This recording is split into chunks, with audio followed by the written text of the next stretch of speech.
I'm not your son! Don't hug me, Dad! I love it, man. He's too tsundere to be in part of the Natsu and our hug. Yeah, he's like, get off me, Dad!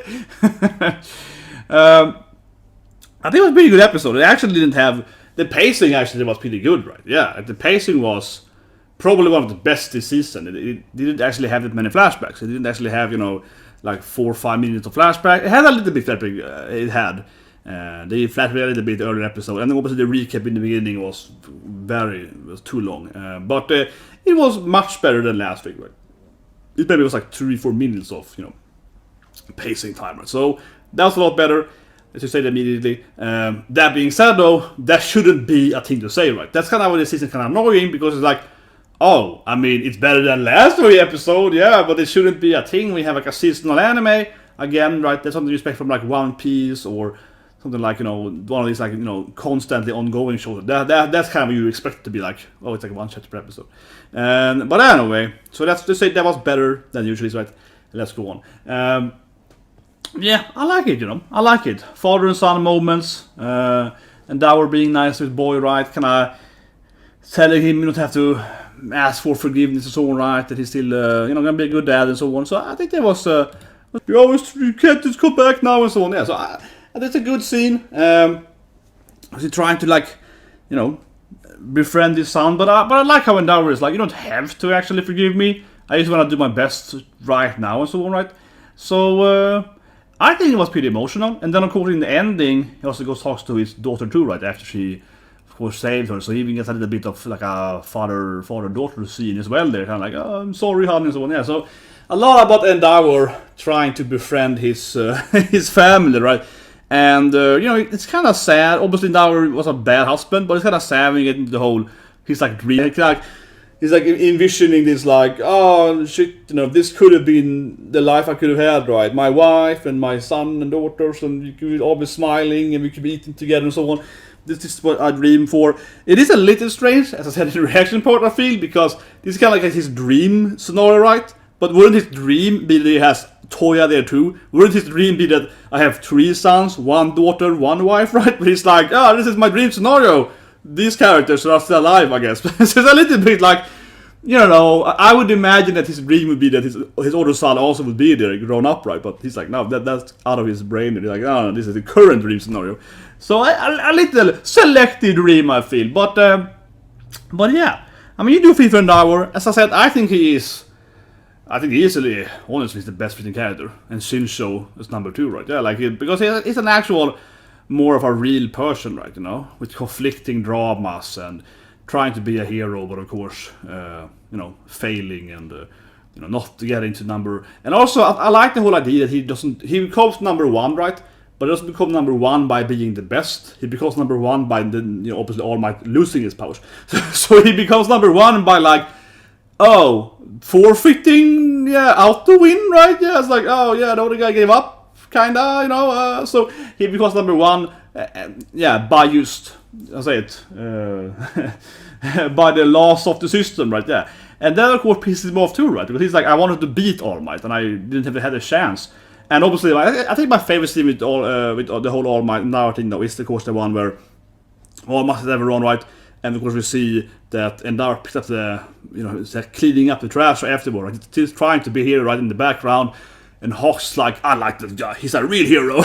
Yeah. And Hawk is like, that's a cool hero, he's trying to fix stuff. So, I think that Endeavor is, I think by far the best written character in this anime. But it's also kind of like, I mean, I like this anime a lot, right? But some characters are really good, even though, and so hear me out here, right? Even though some characters clearly are somewhat one-dimensional. They have their quirk, they have their, like Minetta is probably the most obvious, right? Minetta is the perv, right? He has that perv personality. He also gets them up by an ass. He doesn't really do anything else. He has his weird grey powers, so it's like a bead shit with that, right? He's like a weird guy, right? Yeah.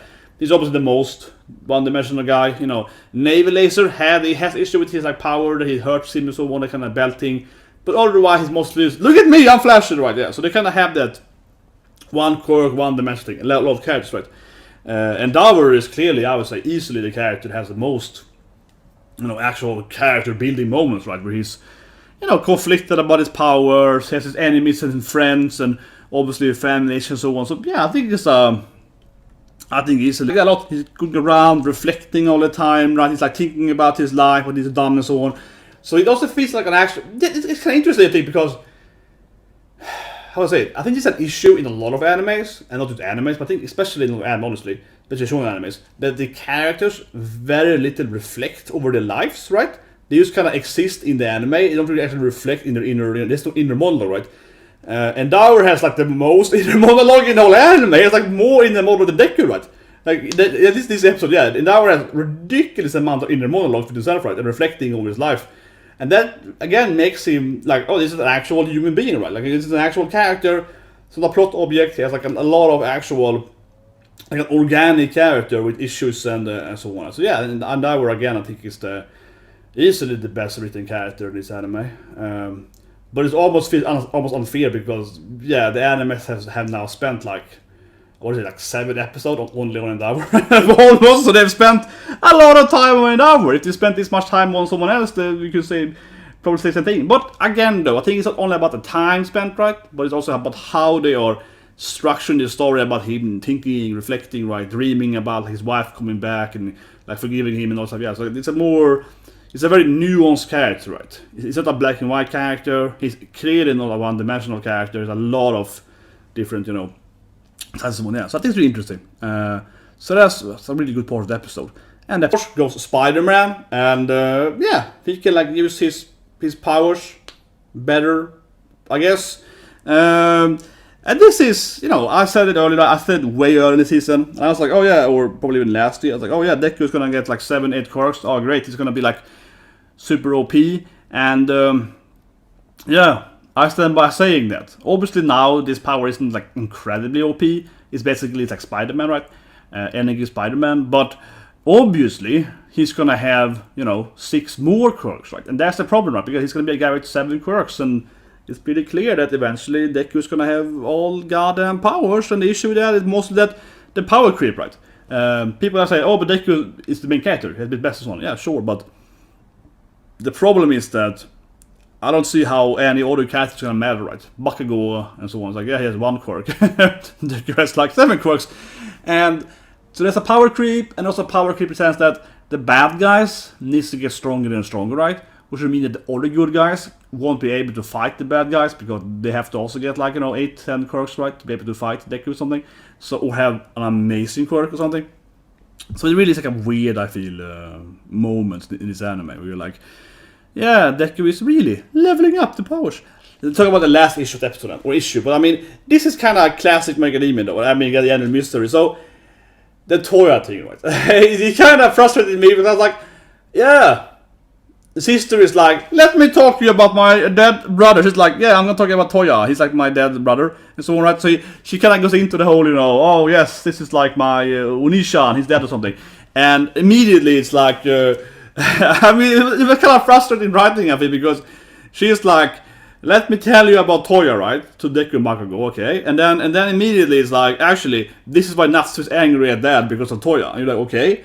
So what happened to Toya? And she's like, well, it's because, Toya. And it's like, okay, what happened to Toya then? And then later on, he's like, I'm sorry about, what I did to Shoto, you and Toya and so on, right? He's like, I get it, Dad, yeah, Toya and so on, right? So, and the episode was, like, very on the tip of that. Can you please just tell me what happened to Toya, right? I'm only here. I'm just like, please just tell me, is he Dabi? Probably, right? But I was like, just give me some hints to something here. And instead the whole episode is like, just almost starting to discuss Toya. They're like, let me explain about what not really, right? And that was like half the episode of it. I was like, holy shit, man.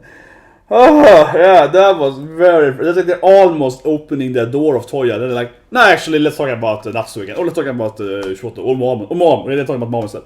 And I was like, of course. So I don't know what to say, right? It was just frustrating. It was very teasing. It was very like Toya baiting. They were like, no, actually, let's go back again. So yeah, that's kind of episode, I guess, right? It was like, yeah, that was frustrating. Honestly, that was like, Holy shit, man. I felt it was like 3 times I thought they were finally gonna explain what happened to Toya, right? And give us the details, and then that would probably either confirm or deconfirm that it's not Dabi, but of course it never really went into it, so I guess it's gonna be revealed later when probably Dabi appears something, because he is probably Toya, right? But anyway, yeah, that's the episode, guys. Let's see the comments. But yeah, but Deku is like a weird case. He's the main character, and the only character in the whole anime that is explained to be quirkless, I think. At least in the anime so far, right? No other character has been said to be quirkless. But I know of at least. I don't think there's any other anime, or any other character's anime that has been said to be quirkless, except Deku, right? Maybe I'm wrong on that, but I don't think they ever said that Natsu or something else is quirkless. Not in the anime at least. I can't remember at least anyone being mentioned being that. And also, isn't being quirkless like super uncommon? Isn't like 99.9% people not quirkless? Isn't that like Deku's like the only character that's quirkless? It's like no one else. And also, I don't have no idea what Deku's dad can do. Deku's dad is like, you know, a typical anime Pokemon dad and so on. Yeah, it's like we see mom, but he doesn't have a father. Like, he never explains what his father does, what his quirk can do. And it wouldn't surprise me if Deku's one of the other quirks gonna unlock his parents' quirks eventually.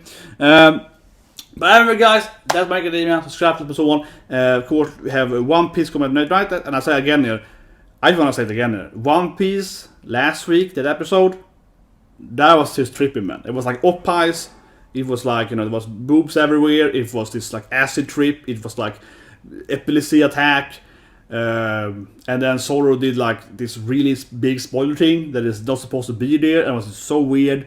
So in that is a live reaction I'm looking forward to doing. Yeah, again, One Piece this today here, because I'm just like, I don't know what they're smoking when they're doing One Piece. Like, honestly, seriously, that episode was like, it wasn't that level where it's like, this is so bad that it's good, but also it had a lot of fan service, it was good. Like, it had fan service, which was really good, and then it's like also weird, and it was like, and it had like some black screens, and it was a weird episode. So I'm looking forward to seeing that again, because I'm just like, we'll see what they can do next episode. So I'm like, holy shit, man, I don't know what they're doing in One Piece. And they're like ruining Zoro, so I'm like, interesting. But okay, Deku's dad can with fire. Yeah, see, okay, actually I missed it, I guess, I forgot about it. But I wouldn't be surprised if Deku can learn that too then. You know, I think Deku's gonna have one quirk. One of the 7 quirks is gonna be like, by getting this quirk, it unlocks my other potential quirks. You know, like Deku gets one quirk that is like, this quirk makes the other quirk stronger, and then that quirk is like unlocking his, like, you know, inherent DNA quirks. So you get his mom's like levitation power, and then his father's fire breath power. Suddenly he has like another 2 quirks. He gets like 9 quirks, and then you know, and of course the thing is that he hasn't done that yet that much, right? But I expect that Deku can combine quirks, right? It's like, oh, I can do fire breathing and do my lightning, thunder, whip thing with power, right? Then I can like combine that. So like, you know, lighting my lightning whips on fire, so it's like fire lightning whips, and then I guess the motor quirk that makes me super speed or something, and I can run around fast, then I can probably fly too, right? So I'm waiting for Deku to be this, oh, I can combine all my quirks into some kind of mega super, you know, 100 different combination of powers, right? And it's gonna be ridiculous. How much power should that get? It's like 7 up in 7. Holy shit, man. If you can combine everything in a different orders, it depends what happens, I suppose.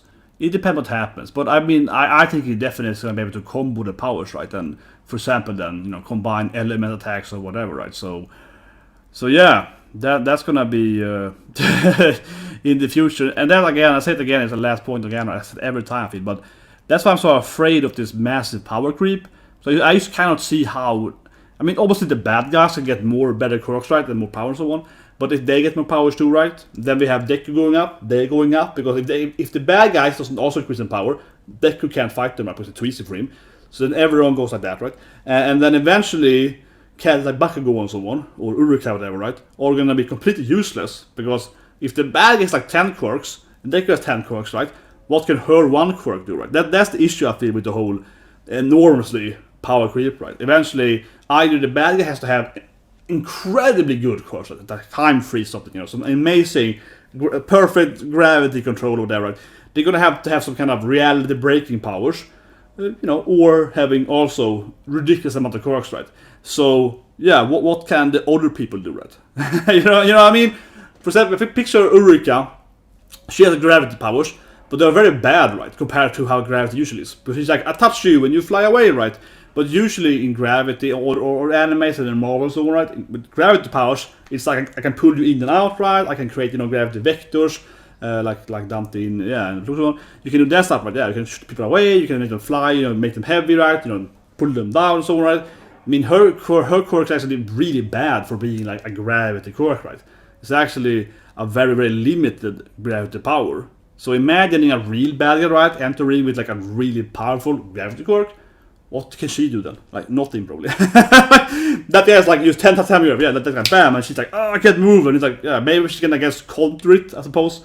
But you know what I mean, like, her quirk's actually very, very kinda half as bad in that sense, right? So, that's what I expect to happen, right? Either the bad guys are gonna get 25 quirks too, or they're gonna get a lot better quirks, right? Like, you know, actual gravity powers, or time traveling or something. Right? They're gonna get like insane powers. They're gonna have to be able to face Deku, right? Deku is like Spider-Man now too, right? So they're gonna like, how else can they fight that guy? But anyway, guys, see you guys with the next live action then is One Piece, right? Who's gonna be again? Yeah, I'm looking forward to seeing what they're gonna do with One Piece because it's going so weird, such a weird last episode. And also, I think today we have a new anime. It's like Yaya-sama.